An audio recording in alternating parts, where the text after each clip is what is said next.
네, 안녕하세요. 중학교 3학년 과학 6단원 역학적 에너지 보존 법칙에 대해서 한번 설명해 보도록 하겠습니다. 일단 역학적 에너지라는 게 무엇인지 조금 살펴볼 것이고요. 그 다음에 이제 이거를 적용한 연직 상방 운동이라는 거 요거까지 한번 살펴보도록 하겠습니다. 자, 먼저 역학적 에너지라는 게 이제 뭔지 그거부터 좀 살펴보도록 하겠습니다. 우리가 중학교 3학년 3단원이었죠. 3단원에서 이제 일과 에너지 파트에서 우리가 이제 운동 에너지하고 이제 위치 에너지 이런 거를 좀 배웠습니다. 그래서 그거 먼저 좀 적고 시작하겠습니다.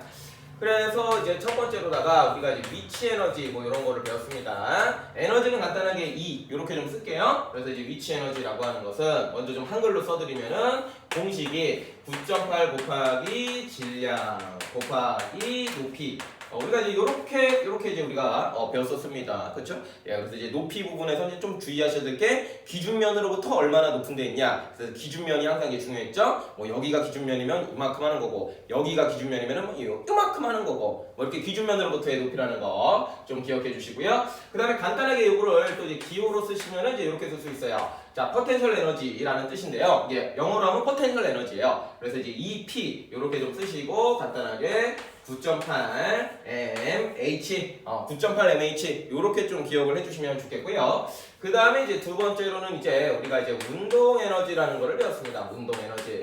운동 에너지는 공식이 어떻게 됩니까? 2분의 1 곱하기 질량 곱하기 속력의 제곱이었죠, 그렇죠? 예. 그래서 이 질량 곱하기 속력의 제곱 요거 하고 그 다음에 이제 또 간단하게 기호화하면은 캐네틱 에너지라 그래요. 운동 에너지를 영어로 하면은 캐네틱 에너지. 그래서 EK 이렇게 좀 간단하게 써주시고 기호로 하시면은 이제 2분의 1 mv 제곱 2분의 1 mv 제곱 2분의 1 mv 제곱 기억을 하셔야 됩니다. 그냥 단순하게. 오케이? 예, 좋습니다. 그래서 이제 포텐셜 에너지는 9.8 mH 그 다음에 이제 운동 에너지는 2분의 1 mv 제곱 이렇게 좀 기억을 좀 해주시면 좋겠고요. 그러면 이제 오늘 우리가 배우게 될 그 역학적 에너지란 무엇이냐? 역학적 에너지란 무엇이냐? 역학적 에너지란 무엇이냐? 단순합니다. 공식이 따로 있는 것이 아니고 바로 이 위치 에너지와 운동 에너지를 합한 것을 우리는 역학적 에너지라고 부릅니다. 그래서 역학적 에너지는 위치 에너지 플러스 운동 에너지 이렇게 이제 단순하게 생각을 해주시면 돼요. 그래서 얘네들을 합쳐가지고 한마디로 부르는 말이 있는데 그거를 우리가 이제 역학적 에너지라고 부른다라는 것이에요. 이것도 이제 기호로 간단하게 쓰면은 역학적 에너지는 이제 다이나믹 에너지라고 해서 ED 이렇게 이제 보통 쓰고요. 그 다음에 이제 위치 에너지 EP 플러스 EK 이렇게 이제 쓰시면 된다라는 겁니다. 그래서 이제 요 놈이 이제 중요한데요. 요 놈이 이제 과학에서 굉장히 좀 중요한데요. 왜 중요하냐면요. 공기저항이나 마찰이 없을 때 얘네들의 합이 항상 일정하게 보존된다라는 거예요. 항상 일정하게 보존된다라는 겁니다. 그것을 우리는 역학적 에너지 보존 법칙이라고 얘기를 해요. 어떤 물체가 뭐 날아가요. 날아갈 때 뭐 속력도 가지고 있을 수 있습니다. 날아가니까 당연히 속력 가지고 있겠죠. 날아가는데 속력을 갖고 있죠. 그 다음에 이제 약간 좀 위로 날아가면은 기준면으로부터 높이도 가지고 있으니까 위치 에너지도 있단 말이에요. 그래서 얘가 이제 뭐 이렇게 삐우 이렇게 날아가요. 삐우 이렇게 날아갈 때는 운동 에너지도 있고 그리고 위치 에너지도 있는데 움직이면서 뭐 이제 뭐 속력도 좀 달라질 수 있고요. 그다음에 위치도 계속 달라지죠. 이때 막 얘네 둘은 막 달라지긴 하는데 얘네들의 전체 합은 항상 일정하게 유지가 된다는 거예요. 공기저항이나 마찰이 없을 때 그거를 우리는 역학적 에너지 보존 법칙이라고 부르게 됩니다. 그래서 되게 단순한 내용 같은데 은근히 또 문제 풀면 또 어렵기도 합니다. 그래서 바로 예시를 들어서 좀 살펴보도록 하겠습니다. 그래서 첫 번째 오늘 배울 예시는요. 연직 상방 운동에 관련해서 역학적 에너지 보존 법칙을 한번 적용을 해볼 거예요. 그래가지고 여기다가 이제 첫 번째로 연직 상방 운동인데 요 연직이라는 말은 뭐냐? 이 지면과 수직한 방향을 우리가 연직 방향이라고 합니다. 그래갖고 상방 운동이라는 건 또 뭐냐면은 이 지면과 수직한 방향으로 위아래로 움직이는 그런 운동을 우리가 연직 상방 운동이라고 부르게 돼요. 그래서 첫 번째로는 가장 단순한 예시인데 바로 자유 낙하 운동이 있어요. 자유 낙하 운동. 자유낙하 운동. 물체를 예를 들어서 여기다가 이제 올려놨었는데 얘를 이제 손 잡고 있다가 놓으면 어떻게 되겠어요? 뚝 떨어지겠죠, 그렇죠? 예, 뚝 떨어지는 그런 운동을 우리가 자유낙하 운동이라고 하는 거예요. 그래서 이제 얘가 이제 이쪽으로 아래로 떨어지는데 점점 속력이 빨라지면서 후루룩 이렇게 떨어지겠죠, 그렇죠? 후루룩 떨어집니다. 여기를 이제 최저점이라고 한번 해볼게요. 여기를 한번 최저점이라고 한번 해볼게요. 그래서 이런 거를 우리가 이제 자유낙하 운동이라고 하는데, 요거를 이제 우리가 여기에서 이제 우리가 역학적 에너지 보존 법칙을 어떻게 적용을 하냐면은, 일단은 좀 틀을 만드는 거를 추천을 드릴게요. 틀을 어떻게 만드냐면은, 이런 문제가 나오면은 우측에 이제 공간이 좀 있을 겁니다. 그럼 여기다가 여기 위에다가 여기다가 이렇게 쓰는 거예요. EP 플러스 EK는 ED 이렇게 좀 써주는 거예요. 그래서 이제 위치 에너지 플러스 운동 에너지는 역학적 에너지다. 이렇게 좀 틀을 만들어 주시고, 사실 뭐 요거까지는 안 써도 돼요. 그냥 요거 두 개만 써주셔도 이제 괜찮습니다. 그래서 이제 역학적 에너지 보존 법칙이라는 게 뭐냐면은, 예를 들어서 뭐 높이가 한 10m 정도 된다라고 가정을 해볼게요. 그리고 처음에 뭐 질량 같은 거 안 나와 있어도 뭐 곱해서 결과적으로 9.8 mH를 곱해서 위치 에너지가 대략적으로 뭐 100줄이 된다라고 가정을 한번 해볼게요.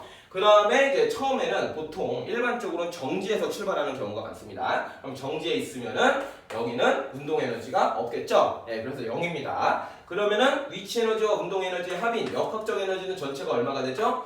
예, 100줄이 됩니다. 그냥 덧셈 하시면 되는 거예요. 덧셈. 그래서 이제 처음에 요렇게 이제 하나를 구하신 다음에 무슨 얘기를 하고 싶은 거냐면은, 떨어지는 모든 전 구간에서 이 역학적 에너지는 항상 100줄로 일정하게 유지가 된다는 거예요. 100줄로 항상 일정하게 유지가 된다는 거예요. 떨어지는 동안에. 단 공기저항이나 마찰이 없는 상황입니다. 지금은. 그래서 우리가 만약에 이제 떨어지게 된다면은, 조금 만약에 여기 중간에 좀 떨어졌어요. 대략적으로 한 8m 정도 높이라고 한번 해볼까요? 한 2m 떨어진 거죠. 한 8m 정도가 됐어요. 떨어져서. 그러면은 위치 에너지를 먼저 구하시는 게 좀 편해요. 위치 에너지는 간단하거든요. 뭐 제곱도 없이 그냥 얘는 높이, 이 높이에 기준면으로부터의 높이에 비례하는 값이기 때문에, 만약에 10m일 때 100줄이었다면은 8m가 되면은 얼마가 되겠습니까? 8m가 되면은 80줄이 되는 거예요. 예, 높이 자리에 이제 처음에 10을 곱했다면은 두 번째에서는 8만 곱하면 되니까. 그렇죠? 그래서 위치 에너지가 이제 80줄이다 라고 했을 때 얘네들의 합이, 얘와 얘의 합이 무조건 100이 나와야 되기 때문에 여기 자리에다가 뭘 쓰시면 되는 거예요? 20줄이다 이렇게 이제 써주시면 되는 거예요. 굉장히 이제 간단한 내용입니다. 그 다음에 이제 조금 이제 쭉 바닥까지 떨어졌어요. 바닥까지 거의 떨어져서 바닥에 닿기 아주 직전이라고 한번 해봅시다. 바닥에 닿기 직전. 그래서 높이는 거의 이제 제로에 가까운 거예요. 높이는 기준면으로부터의 높이는 거의 제로가 되는 거예요. 그럼 이제 포텐셜 에너지는 얼마가 되겠습니까? 포텐셜 에너지는 H 값이 거의 0이니까요. 0줄이다 이렇게 할 수가 있겠죠? 자, 그 다음에 위치 에너지하고 운동 에너지를 더한 값이 100줄이 무조건 나와야 돼요. 그렇기 때문에 이 자리는 얼마 쓰시면 되는 거예요? 100줄 이렇게 이제 쓰시면 되는 거죠. 그렇게 해서 이렇게 이제 틀을 만드시고 하나를 이제 정해놓고 나머지 것도 이제 100이 돼야 된다는 그러한 전제 조건 하에 나머지 빈칸들을 잘 채워주시면 되는 거예요. 이런 식으로 푸는 게 바로 역학적 에너지 보존 법칙 문제가 되겠습니다. 뭐 중간에 어딜 떨어져도 똑같습니다. 하나만 더 해볼까요? 만약에 딱 절반만큼 떨어졌어요. 절반이면은 5m가 되겠죠? 절반이면은 한 5m 정도가 떨어진 거죠. 그렇게 되면은 이제 포텐셜 에너지부터 먼저 간단하게 해주시면은 처음에 이제 100줄이었어요. 10m일 때. 근데 이제 절반만치 왔잖아요. 그럼 이제 위치 에너지는요. 예, 위치 에너지는 얼마입니까? 예, 위치 에너지는 50줄. 절반이니까 50줄 써주시면 되고, 얘네들의 합이 100이 나와야 되니까 운동 에너지도 얼마? 50줄. 이렇게 해서 100줄 이렇게 이제 맞춰주더라는 거죠.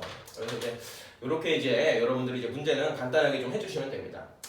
그 다음에 이제 조금 이제 어려운 얘기지만, 이제 위치 에너지와 그리고 운동 에너지 합이 그럼 도대체 왜 일정하냐? 왜 일정하냐? 그렇게 또 의문을 가지실 수가 있는데, 일단 중학교 수준에서는 그냥 같다라고 그냥 받아들여 주셨으면 좋겠습니다. 물론 이제 증명하는 식이 있긴 하지만 그거는 조금 어려워요. 좀 배워야 될 것도 좀 많기도 하고. 그래서 이제 혹시나 이제 또 궁금하신 친구들은 제가 이제 고등학교 2학년 물리학 과정에 역학적 에너지 보존 법칙 증명이라는 그 강좌를 올려놨으니까 정 궁금하시다면 이제 그거 한번 참고해 주시고요. 지금은 이제 그것까지는 이제 이해를 못 하셔도 문제 문제는 충분히 풀 수 있기 때문에 그냥 이렇게 조금 무조건 얘네들의 합은 일정하다라는 사실을 좀 받아들여 주셨으면 좋겠습니다. 아시겠죠?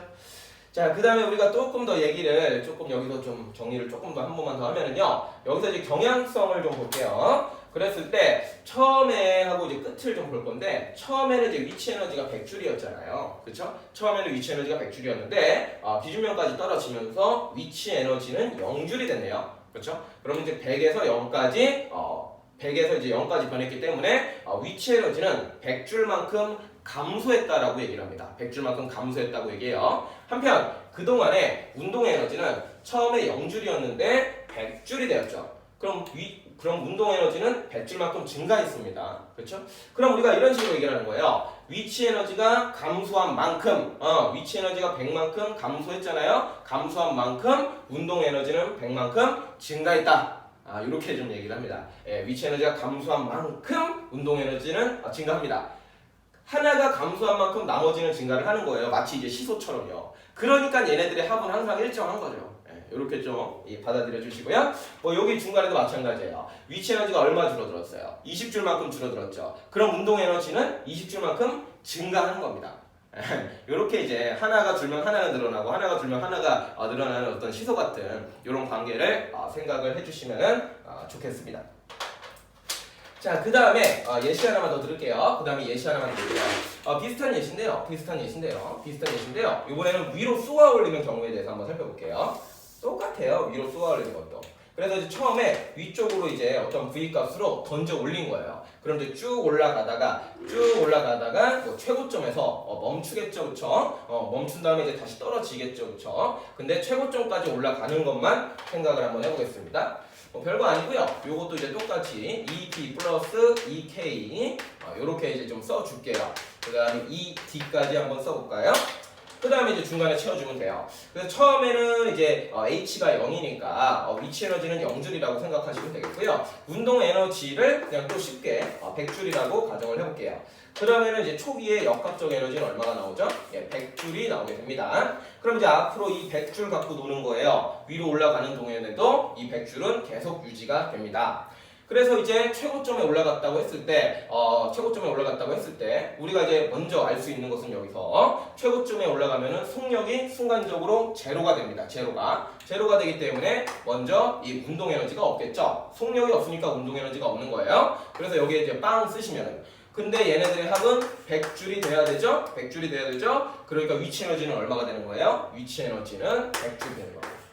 위치 에너지는 100줄이 되는 거예요. 여기서는 운동 에너지가 감소했죠? 운동 에너지가 감소하는 만큼 위치 에너지는 증가를 하는 겁니다. 그래서 하나가 증가하면 하나가 감소하고 하나가 감소하면 하나가 증가하고 그런 관계가 똑같이 위로 쏘아 올리는 그런 과정에서도 동일하게 적용된다는 사실 알아두시면 되겠습니다. 만약에 이무이 그냥 여기 중간에 올라갔는데 여기서의 포텐셜 에너지가 70줄이었어요. 그럼 운동 에너지는 얼마죠? 바로 합쳐서 100이 나와야 되니까 30줄이다 하는 방식은 자유낙하 운동이나 위로 쏘아 올린 상황이나 똑같이 이제 여러분들이 적용해서 문제를 풀어주시면 되겠습니다. 예시가 이제 이것뿐만 아니라 더 있습니다. 이제 역학적 에너지 보존하는 방법에서. 근데 제가 이제 틀을 좀 만들어 드렸죠. 위아래로 이렇게 움직이는 것은 그림 옆에다가 요런 틀을 만들어 두시고 이렇게 좀 채워주시면 좋겠습니다. 그 다음에 만약에 이제 운동 에너지가 100줄이에요. 그럼 속력은 얼마냐요? 이렇게 물어볼 수도 있겠죠? 그럼 이 100은 2분의 1 mv제곱이니까 나머지 이제 주어진 정보들 넣으시면은 속력도 구할 수도 있고. 그 다음에 예를 들어서 그냥 요것만 나왔어요. 자꾸 포텐셜 에너지라 그러네요. 사실 포텐셜 에너지나 위치 에너지나 같은 말이에요. 근데 이제 중학교 때는 위치 에너지라고 이제 많이 표현하고 고등학교 때는 이제 포텐셜 에너지라고 좀 많이 표현을 하거든요. 그래서 제가 섞어서 좀 할 수 있는데 그 점은 좀 양해를 구할게요. 이제 중학교니까 제가 최대한 일단은 이제 위치 에너지라고 말씀드리겠습니다. 그래서 이제 위치 에너지 같은 경우는 이제 100줄 나왔어요. 그럼 이제 위치 에너지는 9.8 mH로 식이 있으니까 나머지 자료 넣으면은 뭐 높이까지도 이제 뭐 또 구할 수가 있게 되는 겁니다. 일단은 요 틀을 좀 명확하게 좀 기억하시고 요 파트는 제가 문제풀이 강의도 조금 더 올려보도록 하겠습니다. 그래서 문제를 좀 풀어봐야지 조금 더 이해가 깊어질 수가 있기 때문에 제가 문제풀이도 조금 더 올려보도록 하죠. 일단은 이번 수업은 여기까지 하도록 하죠.